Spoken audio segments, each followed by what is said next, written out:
What is up, everybody? Skratch coming up with another Raid Shadow Legends video. Guys, we have less than 1 day till the first Hydra clan boss reset, which is pretty crazy. 1 week, it went so quick. I had a blast. A lot of my clanmates had a blast as well. We tried so many different things. Now, I'm pretty sure 1 more week and it's gonna feel like a chore and everybody is gonna hate it, okay? Because it's so much RNG involved. Like, if you think that opening shards is RNG, try fighting the Hydra. Now, that's some serious RNG. Like, you gotta pray for stuff to happen, you know? I know that a lot of you guys out there are struggling with teams, are struggling with killing the clan boss to unlock the highest difficulty. I'm gonna showcase you in this video one team that can 2-key Nightmare without using SHAMAEL. Now, this is probably the most impressive thing you've seen in terms of teams for the Hydra clan boss for the very moment without SHAMAEL, okay? I'll be working in the next few days to make something more free to play. Since I've been doing this for the Nightmare clan boss and the stats for those heads are insane, like 250 speed, almost 400 resistance, 350 accuracy. The stats on my champions, they're gonna be pretty insane. So if you're free to play, low spendish, keep an eye open for the next couple of days when we're gonna try different teams, more budgetish teams, in the limit of the roster that allows us to actually fight the Hydra, you know? Some champions, unfortunately, they are key to beat the boss. Now, before we move over to showcase the team, guys, I just want to give a massive shout out to my clanmates for helping out to set up teams, just for creating teams together and having a blast. Because honestly, I really enjoyed all this challenge. And together as a team, we managed to overcome the difficulty and we managed to kill our Nightmare as well a few hours ago, guys. We might be the first that did it. Either way, it's a great accomplishment and I'm super proud of everybody who worked hard to get this done. Now, of course, this is not something that I would be able to do on my free-to-play account. If I would showcase on my free-to-play account, but I have a bunch of newish people that kind of started the game at the same time with me, 3-4 months ago, we didn't manage to kill normal, unfortunately, because we didn't have the right teams, we didn't have the gear and all that to be able to do it. And it seems like a lot of people, they're not really tempted to try the Hydra, you know? It feels like everybody tries to stay away. Like, probably I would say like 60% tried the new clan boss, 40% of the entire player base didn't even look at it, you know? Because I feel like they kind of got a bit overwhelmed, you know? Now, I'm gonna jump on my test server, guys, because I had no more keys on my normal account to do it because I already used my previous yesterday. But here, I'm gonna showcase you the team. I'm gonna showcase you the builds on the champions, guys. And how I specified, this is not free-to-play friendly whatsoever. And a free-to-play, unfortunately, is not gonna be able to hit on Nightmare because it is pretty damn overtuned. So that's my team right here, guys. How I specified in a previous video that I made a couple of days ago, the Hydra killers are Royal Guard, Husk, and I'm gonna test a few different enemy max HP champions that have AoE skills if I'm gonna be able to pull them on my account. I would love to try a Calvalax. I would like to try the rare champion. I kind of forgot her name. I think she's from the Dark Elves as well. Moving over to the run, guys, I actually pre-recorded the whole thing because I was in the voice chat with my guys in there, and it's pretty boring to test stuff alone. I had a camera on, but I'm gonna play you the whole run. I'm gonna fast forward a bit because it's like 13 minutes long. Now, I just want to tell you a couple of things about champions and explain you a couple of things. Every single one of these champions plays a very important role to make this team work the way it does, okay? First, big shout out to Dala for being the first one to confirm that this team with double RG and Kaimar can actually do the job. Now, she actually used Lydia instead of Venus. She didn't have any HP burn. Now, Kaimar is in here not only to reset the cooldowns of the RGs so they can give us 3 more million damage in a second. He's here to strip buffs as well from the Hydra. He's here to kind of bait the Mischief Head to be the target, so the Mischief Head tries to steal the buffs from him. All these magic champions are very powerful against the Mischief Head because they're strong affinity, and a lot of times the Mischief Head will weak hit when he's trying to steal buffs and he's not gonna get it done. Lady Kimi, she's here for increased speed, decreased speed, increased star meter, block buffs. Increase accuracy, decrease accuracy, Not as important since I'm not running my entire team with resistance, only like a couple of champions. But if you don't have the stats that I have on my champions, and are pretty intense because these bosses are super extreme. Think about the latest boss in the Doom Tower on hard mode. That's kind of like the way they are. Very similar with it in terms of stats, 250 speed and stuff like that. Now, a lot of things kind of went wrong, didn't went wrong. It's a lot of RNG, how I specified. It's like an RNG fest when you're walking into the Hydra clan boss. It's very important to decide when to use the skills, to be aware of the surroundings, to know the mechanics, know when they're gonna get the turns, which champion is gonna get devoured by which head and all that. Make sure you're keeping your takedowns on point so you're able to rescue your champions when the fear drops on different champions, because we don't have any cleanser, okay? So it's a bit of a problem since Duchess, she's the fastest champion in the team to give me the veiling here. You can lower the speeds on the champions. I'm going to show you that towards the end. But the main idea, guys, is that this team works pretty badass. And since the cheese team is going to be kind of dead because of the masteries, I mean, it's not going to be completely dead, but I don't find it as effective. You won't be able to get near the damage you gotten before with it unless you're still going to be able to get tons of counter attacks and tons of turns, and you're not running only squishy damage dealers. The one with the SHAMAEL, you know? But this is at least for people that they are near the end to kill Brutal or a Nightmare, and you're like, okay, that's it, I'm gonna do it now. I don't have more SHAMAELs, but you're gonna be able to see a different team for it. Now, if you don't have Royal Guard, Husk is a great champion to replace him. The only problem is that you have 2 Spirit champions, his force, higher chances to get weak hits. With Royal Guard, you actually only have one on the left head. I do prefer Husk over Royal Guard because he's tankier. How you're gonna see down the line, our Royal Guards, they're gonna die pretty often, and that's kind of gonna be a bit of an issue. It's not gonna be as easy to recover every single time. But guys, I'm gonna fast forward from here. We're gonna see the end, the result, and then I'm gonna showcase you the builds on the champions.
And here we are, guys, near the end. We don't have much left from here. Everyone's favorite head just appears now, the head of Red. We all love it.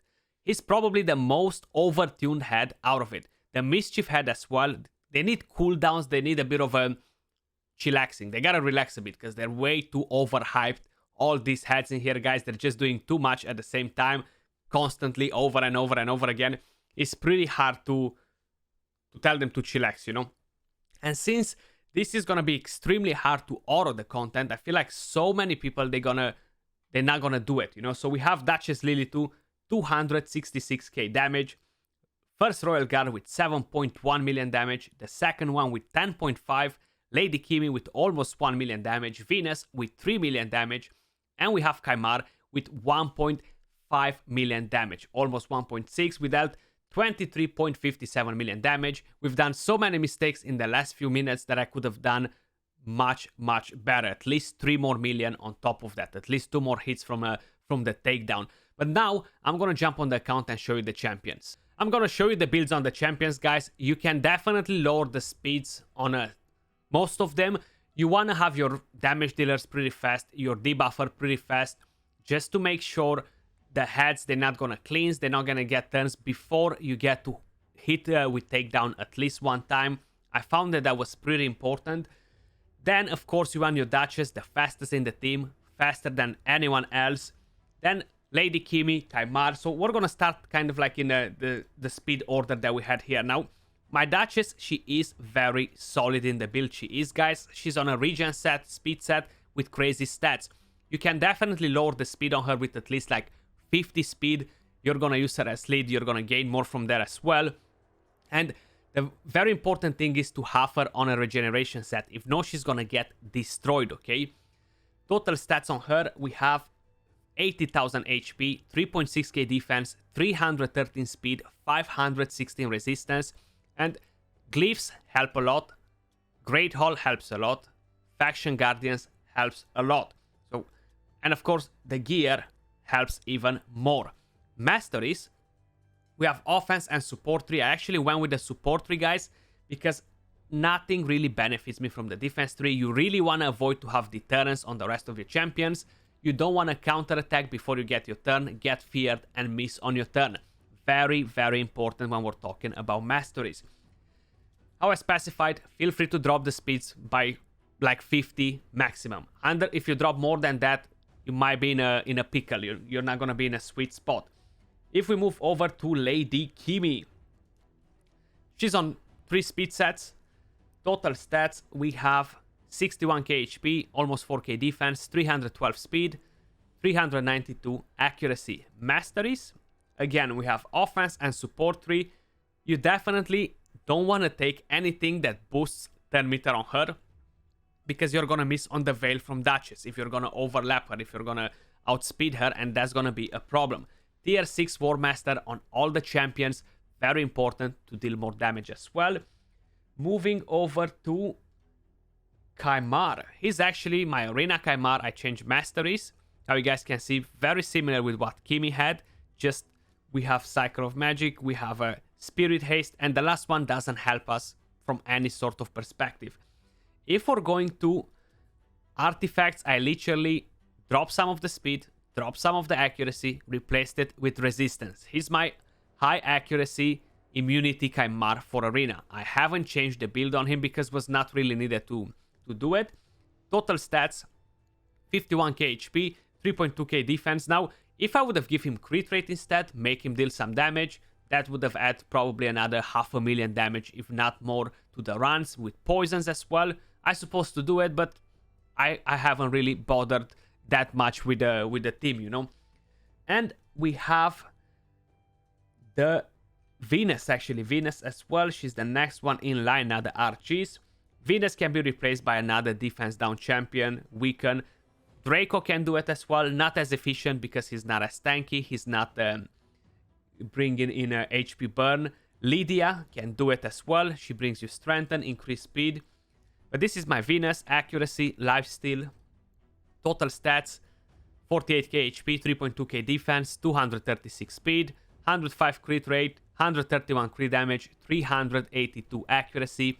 masteries, offense and defense tree. Now this is something that you really want to avoid, how I specified. I never change them, seems like. I definitely gotta make sure I'm gonna change them for the future run, because it can definitely mess me up. Now moving over to the MVPs, the Royal Guards.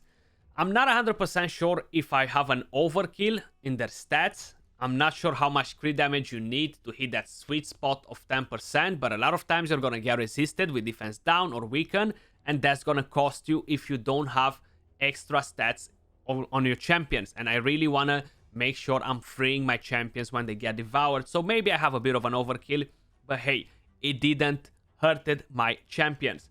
So if we go all the way down here, they're both built on Savage. Crit damage, I think both of them very similar. And they are pretty fast. The good part about them, you don't need to give them attack chest piece, okay? So my first one, 35k HP, 3.5k attack, 2.8k defense, 218 speed, full crit rate, 254 crit damage. I have one refresh accessory, which I don't think it procced at all, not even once. Masteries, I have offense and support tree on both of them. Now one thing that I've realized that I've done wrong is not having Life Drinker. I haven't changed their masteries from dungeons, guys, and from the Doom Tower, and this actually costed me quite a bit. It was a silly mistake, which I gotta make sure I'm gonna correct for the future runs, because Life Drinker can be game changing. So drop Ruthless Ambush, drop Whirlwind of Death, and go for Life Drinker and the rest. I'm actually gonna reset them just to show you how I would do them now, because I honestly didn't double check them. I didn't realize that I didn't have that on. And you've seen it costed me, because a lot of time they were under 50% HP and they were able to get quite a bit of a heal. You can go with pinpoint accuracy. I don't really have much accuracy on them. But the main reason why I'm going on support tree, how I specify the defense tree won't help us much, is to get Cycle of Magic. Okay? I feel like that can be pretty helpful. The rest of the masteries, they're not gonna help you. Killstreak won't help you. Wrath of the Slain won't help you. So I'm gonna go like this. I'm gonna go Lord of Steel. Why not? So those are kind of like the masteries that I would take. Tier 6 War Master. And the next Royal Guard, in terms of stats, masteries, we've just seen them. They are pretty similar in terms of stats though. Savage, crit damage as well. Of course, he didn't have the right masteries either. 34k HP, 3.4k attack, 3k defense, 211 speed, a bit of an overkill on crit rate, 265 crit damage, 209 accuracy. These are the stats on the champions, guys. I'm pretty sure the more we're gonna perfect this team, the closer we're gonna get to 1 key, the Hydra Nightmare Clan boss without Inquisitor SHAMAEL. But that was all for this video, guys. Appreciate all of you guys watching. I do hope that this is gonna help you to do your final keys if you haven't ended them yet, and is gonna help you to get that sweet precious loot. Now stay tuned for future videos on the Hydra Clan boss, guys. Smash that like, subscribe if you haven't subscribed yet, and I'll catch you all soon on the next video. Peace.